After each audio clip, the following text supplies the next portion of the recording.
नमस्कार, जय ज्योती, जय सावित्री, जय सावता. Savitri news India चॅनलमध्ये आपणा सर्वांचं मी स्वागत करते.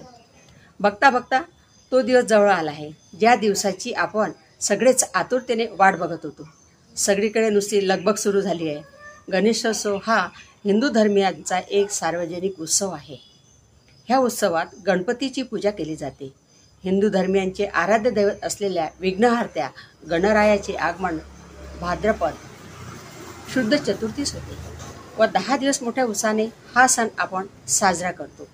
गणेशोत्सव साजरा करणाऱ्यांनी हा उत्सव म्हणजे एक नवीन इव्हेंटच बनवून ठेवलेला आहे. का या गोष्टीमुळे सगळीकडे उत्सव कमी आणि दिखाऊपणा जास्त होत आहे. यामुळे लोक पर्यावरणाचा विचार करत नाही. मीच का काळजी घेऊ म्हणून सगळे हा विषय टाळत आहेत. पण जर प्रत्येकाने ही गोष्ट गांभीर्याने या गोष्टीचा जर विचार केला तर थोड्या का प्रमाणात होईना आपण प्रदूषण टाळू शकतो.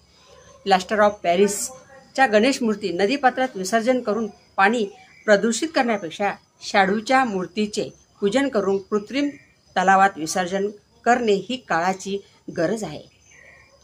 पारंपरिक शाडूच्या मूर्तीऐवजी प्लास्टर ऑफ पॅरिसच्या मूर्तीचा वापर तसेच सजावटीसाठी थर्माकोलचा वापर, घातक रासायनिक रंगाचा वापर करण्यात येतो. यामुळे जलप्रदूषणामुळे मोठ्या प्रमाणावर पर्यावरणाला हानी पोहोचते. हजारोंच्या वर गणेश मूर्ती तर पाण्यात न विरघळल्यामुळे त्या पाण्यावर तरंगतात. हे बघून खऱ्या गणेश भक्ताचे मन विषण्ण झाल्यापासून राहत नाही. हे बघून खऱ्या गणेश भक्ताचे मत तर विषण्ण होते. तर त्यामुळे प्लास्टर ऑफ पॅरिसच्या गणेश मूर्तीमुळे होणारा पर्यावरणाचा ऱ्हास व गणेश मूर्तीची अवहेलना थांबवण्यासाठी प्रत्येकाने शाडू मातीच्या गणेश मूर्तीचा वापर करायला हवा. मातीच्या बनवलेल्या मूर्ती पर्यावरणाला हानी पोहोचत नाही आणि इको फ्रेंडली मूर्ती पाण्यामध्ये लवकर विरघळतात. तसेच इको फ्रेंडली मूर्ती बनवण्यासाठी वापरणारे रंग हे कच्चे व प्राकृतिक असतात. यामुळे कुठलीही हानी पोहोचत नाही. तुम्ही शाडूची मूर्ती घरीच विसर्जित करू शकता. त्यानंतर त्या विरघळलेल्या मातीचा तुम्ही उपयोग देखील करू शकता.